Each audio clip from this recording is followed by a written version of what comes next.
Hello and welcome to Politics Today. I'm Farrukh Pitafi. We have been talking about the politics of federation for quite some time, and then of course we keep on wading into geopolitics and other areas as well. But today once again we have to talk about Balochistan.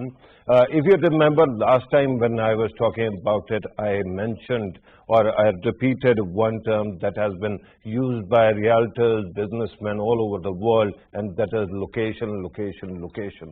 Balochistan is more than 44% of Pakistan's total landmass. That is not all. Balochistan, if you include the coastal areas, it goes beyond 50% of total Pakistan's territory.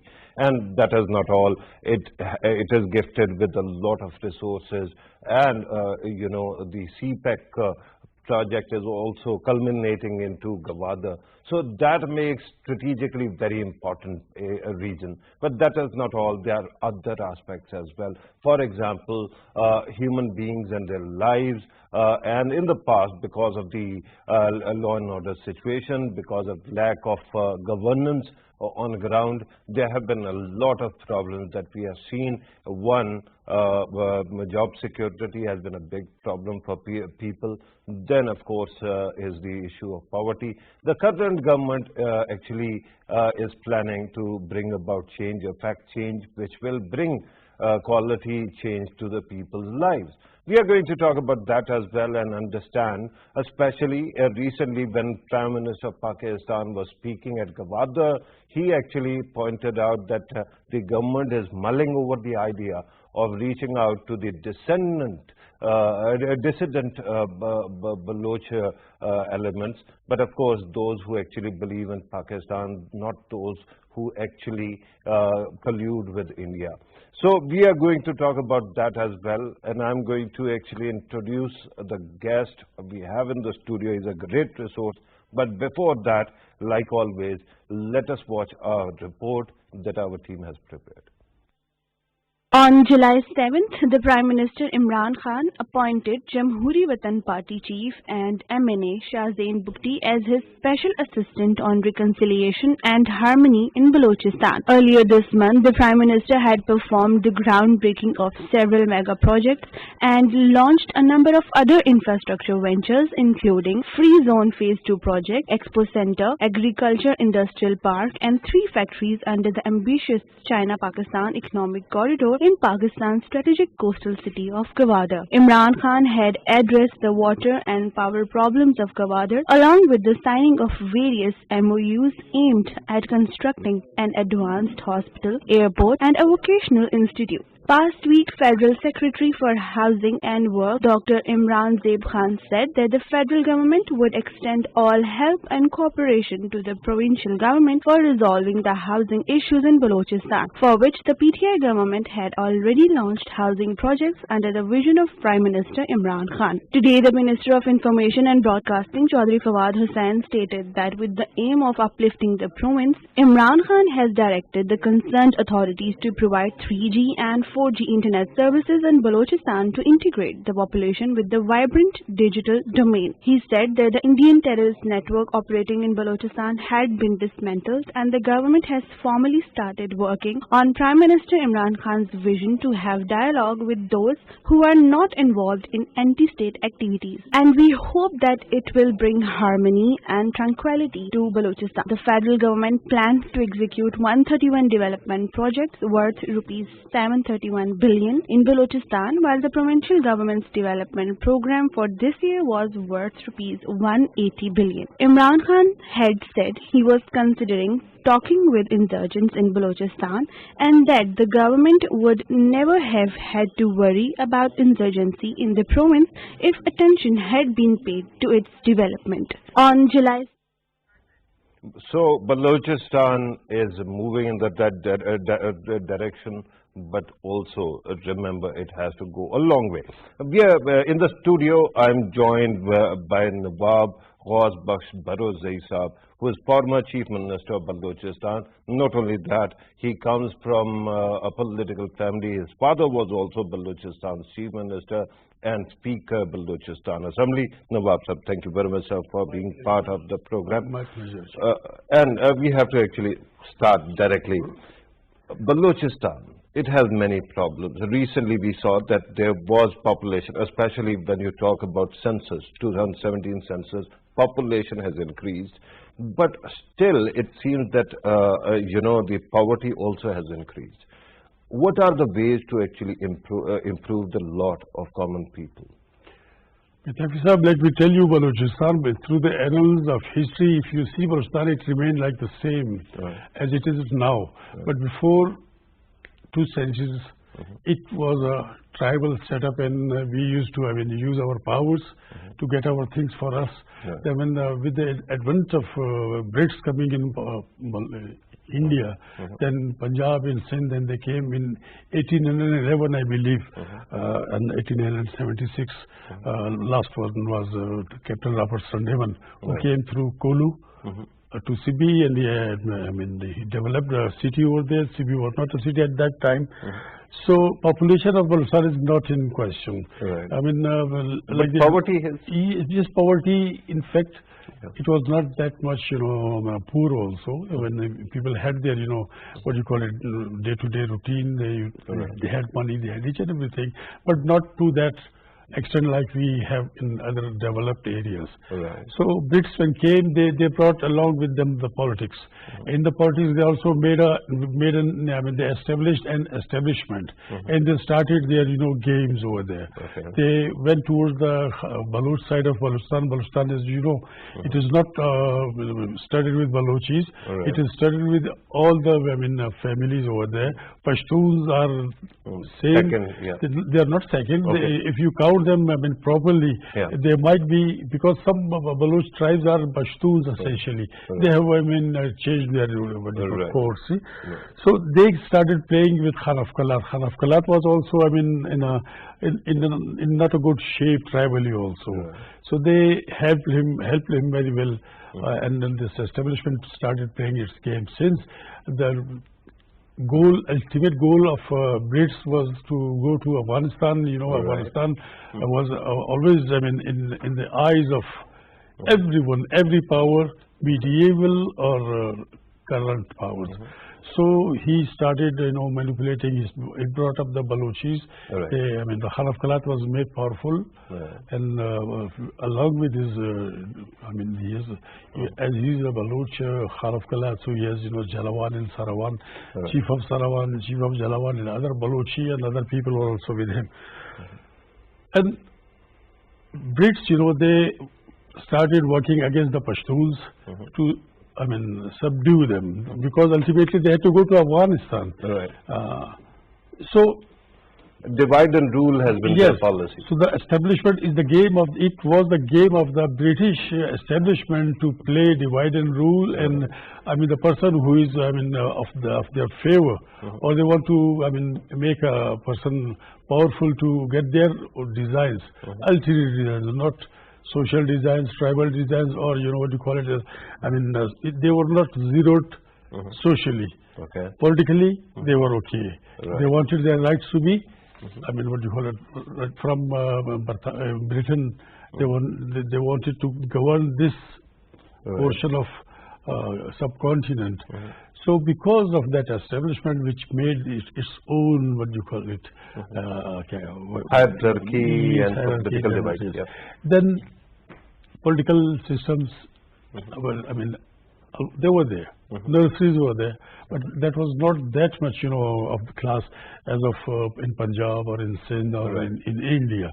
And then became the advent of Pakistan. Pakistan was, came into being in 1947. Then after that, the British, they left, but they left behind their, the system which they had played over there, and the other people who came into powers because of the pressures of India also, because we were a breakaway piece of India. So we started copying them. We had no resources in the beginning. And unfortunately, the founder of the nation, he died After 1 year after 1 year Pakistan's creation. Right? And then we had a political pandemonium. Right. It started. And I'm really grateful that we have looked at the historical evolution of Balochistan as well. But given that our recent survey showed that the poverty level has risen to 60% in Balochistan because of the COVID-19 crisis, because of all the shutdown and what is going on in Afghanistan elsewhere. So at this moment, poverty alleviation, is this a goal that is achievable, especially because the population is so scattered and the province's landmass is so big? I tell you, Pitafi Sahib, it's not at all that difficult to cater those people. You know, it's a very thin population. Right. We have just asked, I mean, in the last census that we are more than a crore and some lakhs. Yeah, okay. 30. Before that, we were not. I mean, I believe we were 65 lakhs. Yeah. So catering for 65 lakh people was not a problem at all. It is the ill will of the political system of our country that, you know, it did not pay results. I mean, the leaders, they got so many things. All right. The leaders are very rich. We can compete. If you, name any leader from Balochistan, he can compete in Punjab, he can compete in Sindh, but because of the resources. Because of the resources which are, you know, are being used, which are being, what do you call it, irritated by him. But the people, masses, see, the governments work for the masses, not for the people, a simple person, one person, no, for the common man. It's not that difficult. People, they say it's scattered, so why don't they make, you know, infrastructures like roads? Right. There should be multiple entries in Balochistan. If it is, long stretched, you know, areas, so it was not that difficult. The Brits, you know, if you go through Bolan Pass, they have made such a marvel over there. The railway and the road, and up above in the mountains, for their, you know, security purposes. For their own time, it was a marvel, it was cutting fantastic. edge. Yes. Yeah. So, but when Pakistan came into being, after that, you know, a human crisis started, and in 1948, you see, annexation of Balochistan, especially of Khan of Kalat, because the other part of Balochistan that was called British Balochistan, so that annexed. In my father, Nawab Samandar Khan, in that Akbar Khan, Nawab Akbar Khan Bugti, another Sardar of the area, they voted for Pakistan. Right. Las Bela, Haran and Nakran, they also accessed Pakistan on 14th of August. Right. But Khan of Kalat, you know, the Kalat due reasons, it did not. Okay. In 1947, Khan of Kalat, Khan Ahmad Khan, he annexed to Pakistan, but it was a process, you can say. Right. Some hue and cry and some operation kind of thing also. And the first insurgency started from Khan of Kalat's family. Right. His brother, Prince Abdul Karim, he went to Afghanistan. You see, Afghanistan was a place of refuge for our Balochistanis. Always.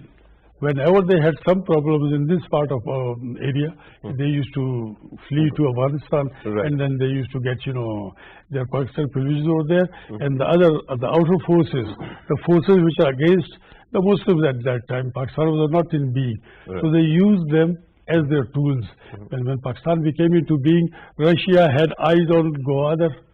In 1973, Balochistan became province in 1970, and the credit goes to Yahya Khan, because when Marshalla came, Yahya Khan's Marshalla was, you know, proclaimed. So he also, he broke one unit, and Balochistan became a province. And Balochistan had its, you know, assembly for the first time in 70s. In 72, they convened the assembly. So now the problem starts that politically, because we don't have that, you know, development in the political, arena. There were very good, you know, leaders who, made name in subcontinent, like Abdul Samad Achakzai, Waswas Bizenjo, and other people also. But the problem with the Balochistan parties were that they did not, you know, went into the depth. They should have gone into depth to serve the nation, to serve the people. Instead, they went into counting their numbers. Pashtuns are more, Balochis say we are more. Right. And every person. So, hardly any contact with the grassroots. Yes. The question that I was asking earlier, and I'm going to actually bring the discussion back to how things can be now. You said that politicians and Pakistan's political system has not been able to deliver to the Baloch people. I recall the government that preceded yours, that was People's Party's government, right, 2008, 2013. They introduced Aghazi-Hakuk-e-Balochistan package. It was a huge number. And then we heard PMLN also announcing similar kind of amounts. And then finally, this government is also coming up and has been coming up with big packages. Why is it that those packages don't actually bring about change on the grassroots? Pitafi, it's not, I mean, what do you call it, rocket science. Yeah. It's very easy. I must correct you that the People's Party government came in 2008. Yeah. And 2013 Muslim League Noon came into the powers. Okay. Yeah. So problem is, I said 2008 to 2013 yes, was it was People's Party, and they started, giving, Aghazi-Hakuk-e-Balochistan. Exactly. And I used to criticize it. I said, there is no, start and end of your what do you call it, Hakuk. Hakuk are always, they are going on, right, always, right. you see. It's a struggle. It was like a bad doctor, that they could not, give the right medication. Yeah, they could not diagnose. Okay. They could not. Medication is the other part. Yeah. But they could not diagnose what to do and what is the problem. They should have gone for the tests. Okay. Then they should have given this. So, time and again, starting from the 72 government of National Women Party in JUI, they could not deliver. My father was the first speaker in that assembly, and when the people come into power, they change. They change. Some people change a bit. Some people change, 360 degrees. So the problem of Balochistan is that governance amongst us was not that good, and every leader. Right. Except for few, they have been in every party, and leaders of that quantum who have seen each and everything vastly traveled politically into the parties. They should have been, what do you call it? masters, and they should have, now is the time that they should, give some ointment. They should put something on the bleeding, what do you call it, sewing injury of Balochistan. They could not do anything. Name it. They are there. People say, and they are just in saying that we had our own rulers, chief ministers. They were all, Balochis from Balochistan. My father was the only exception. He was a Pashtun chief minister, and me. Otherwise, all of them. And I am also a Baloch. You can say in Baloch in the sense that I am for Baloch, I am for Sindhi, I am for Punjabi, I am for everyone. So now we did not, look into the matter that the people, the masses of Balochistan, they matter. We have done nothing, but we have. And that is exactly what I want to actually highlight or zero in on. I want to understand when the federal government actually plans or orders or offers some kind of package, it is delivered to the Balochistan government. What happens then? Why doesn't it actually reach the grassroots level? I asked this repeatedly to many of chief ministers of Balochistan, including the current one. And I understand that there might be dearth of infrastructure of administration. Is it true? Yes. A part of it is true. Yeah. But when there is will, there is way. And what you see, what you say, you should mean it. So this is the problem that all the governments have failed. This is the fifth insurgency. First insurgency was in 48, in which Khan of Kala's brother was involved. He went to Afghanistan and came back. He surrendered, and the system went out. Then second insurgency also was like this. The end of every insurgency, Pitafi Saab was given the same structure. Give the people who surrender, give them money, and they will be docile. And I'm sorry to say, the money which was given to the people, the number of people I gave to the government that these are my people, they have surrendered. I was the beneficiary of that. The Sardars were the beneficiary of that. Till the fourth one, it was the same. Now the fifth one became very grave. Why? Because of your, condition surrounding. 9/11, Afghanistan. So there were so many franchises which were open in Balochistan. Crime was paying. I mean, not all of them. They are in mountains and they are Baloch. There are every faction. They are from Sindh also. Outlaws. That's okay. So now that's a very fascinating thing that you're saying. Our national narrative is actually framed around insurgency, violence. Some say it is a demand for rights. The others say that it is terrorism sponsored by others, foreigners, for example, India. But you are also mentioning that there are criminals involved as well. Yes. Especially the smugglers, yes. People who hold others hostage as well, kidnappers for ransom, and all these elements have existed there. Now the issue is that this talk of A area, B area, and how you govern Balochistan, because it is such a big territory. How do you actually bring about that change which can take care of everybody and that criminals are not hiding anywhere? Pitafi, let me tell you, this is a classical politico-administrative failure in Balochistan. The administration which I have seen, I have a very close association with this administration. In 1972, my father was the speaker and I was a very young chap. So I have seen each and everything over there. So if our administration is zeroed, if our political parties, they mend their ways. See our leaders, leaving some people, all of them, they have been, going from one party to the other party, from other party to the third party. The game is still going on.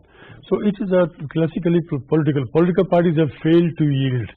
Political parties must have a plan to what do you call it? The people who they represent, they should have worked for them. No, they did not work for the people.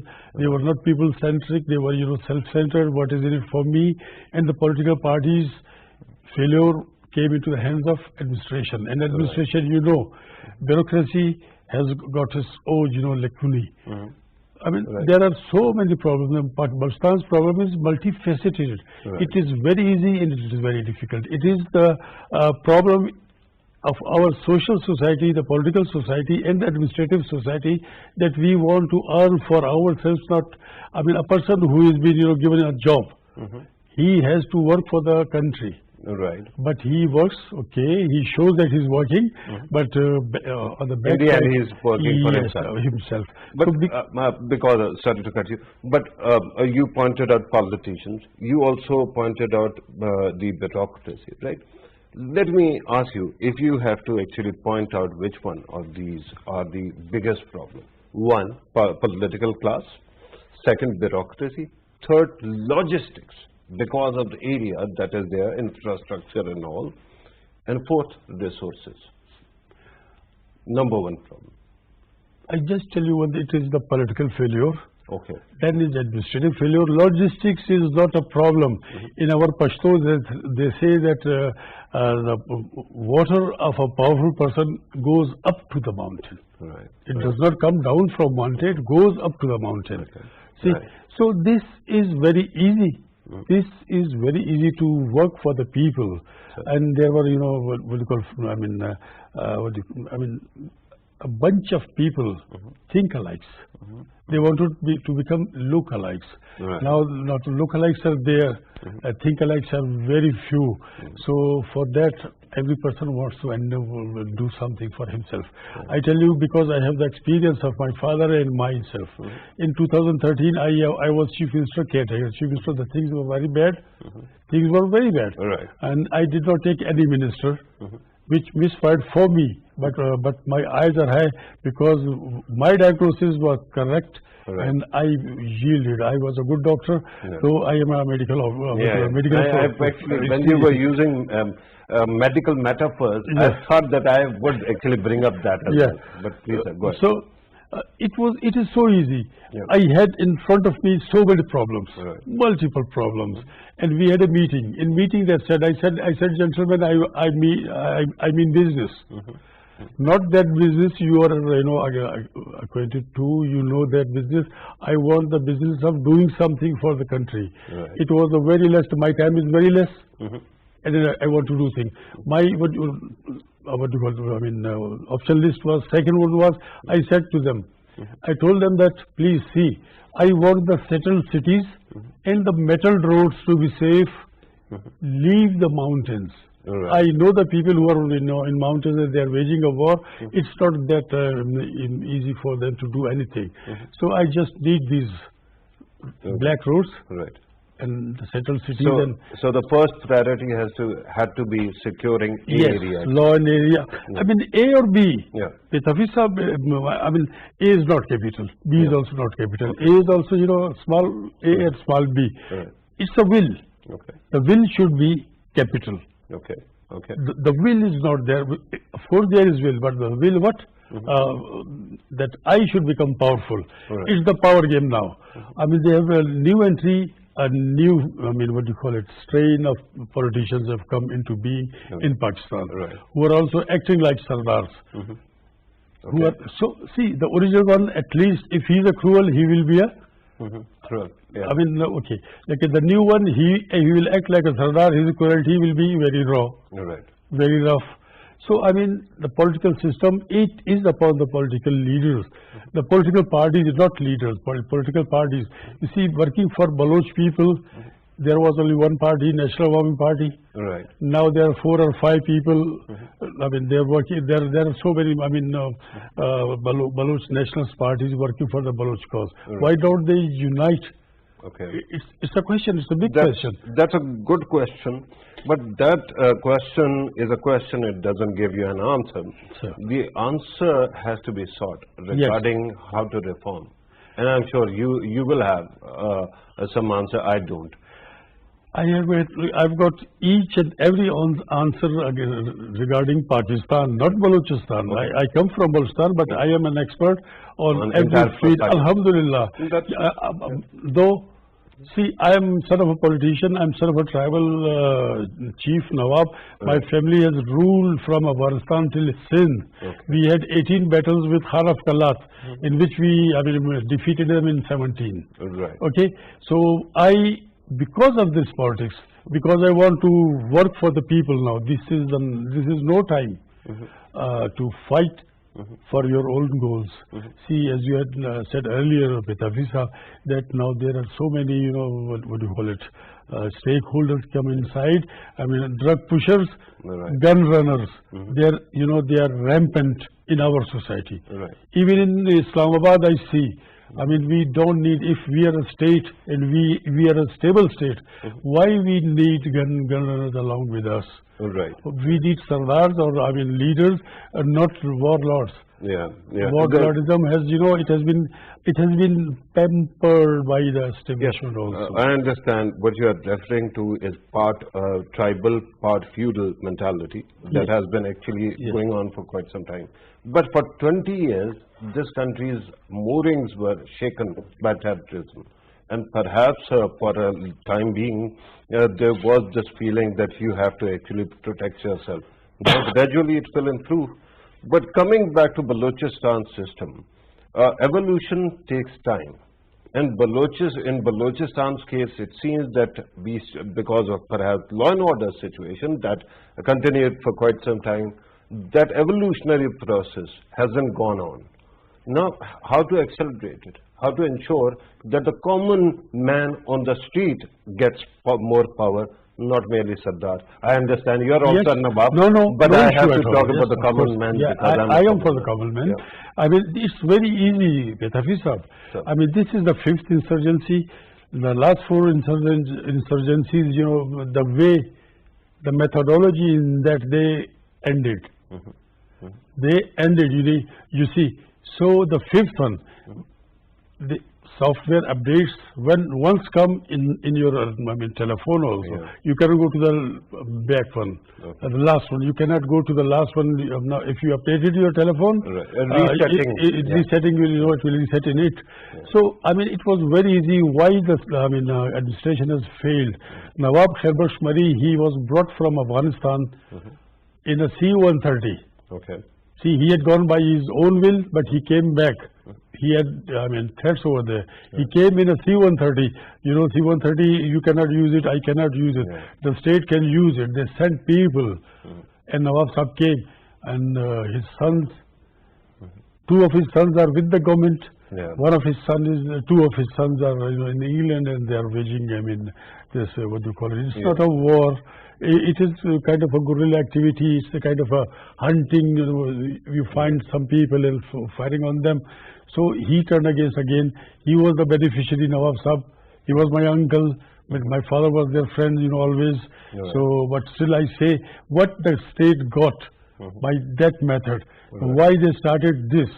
This time, 5 lakhs to 15 lakhs was given to every person who surrendered.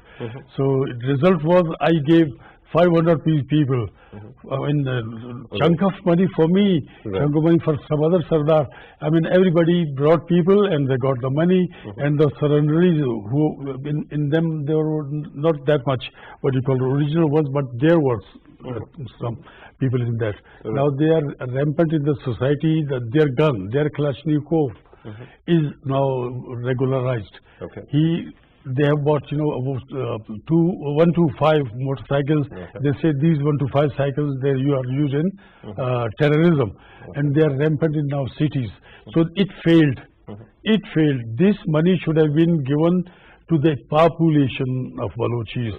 This money should have been used by making, dwellings in those areas where there is no urbanization. At least Quetta is not urbanized in my eyes, but still it's an urban city. It's a small town that has it's a town. So, had they made some urban towns, or at least our people there, their attitudes are urban, coming from mountains also. Lahore, Karachi, I've seen them, they are more urban than you people. But still, in their area, they are, primitives.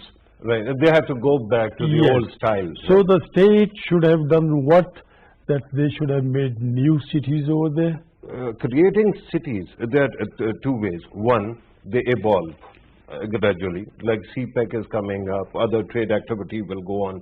And cities, based on people's convenience, will actually emerge. The second is to create a city and then to mobilize population and bring them and settle them there. Is this latter part not more authoritarian in nature? Yes, of course. So how do you create new cities then? It's very easy. In China, I had gone to China in an entourage. So they showed us city. They said this city has been, developed in 10 years. And it did not appear that it is a new city. It appeared that it is an ancient city. So why can't we? Gawadar is there. Why Gawadar is not developed by these rules? I always ask the people. So see, we have got will, but we have got ill will. Every government which has come, they said that CPEC is attached to us. No, CPEC is attached to Balochistan. Gawadar is our, value, and we are in Pakistan. In fact, the future of Pakistan is in Balochistan. And I used to tell them there in China, when we used to meet, they used to talk all about Gawadar. So I used to tell them that, Excellency, Gawadar is in Balochistan. Balochistan is not in Gawadar. Spread over Balochistan. That is true.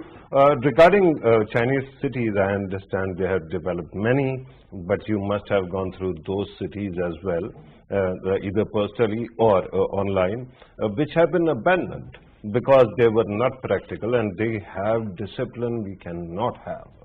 That evolved over past 70 years. Now, the question right now, when you talk about economic zones, when you talk about these evolutions, trade route and all geoeconomics of it, do you see the hope of trade and business, actually bringing the civilizational aspect of infrastructure development, improving the lot of people in coming days? And if that happens, how soon so? I have hope in God Almighty that Pakistan is a viable, country, and Balochistan is more viable. And people know. They say in English that wisdom comes from mountains polished in cities, and we have failed to, create cities. Our wisdom coming from mountain, we have to polish it in Karachi, Lahore, Islamabad. So for that we have to, make our own cities where we can carve our people. Right. It is very easy. It is very easy. It is not rocket science, Pitafi Sahab.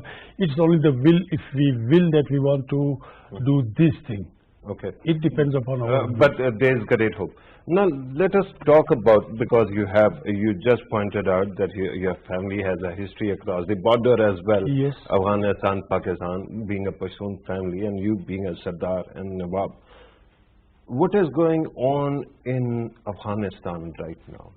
Will it create a demographic problem, some kind of pressure on Pakistan in coming days?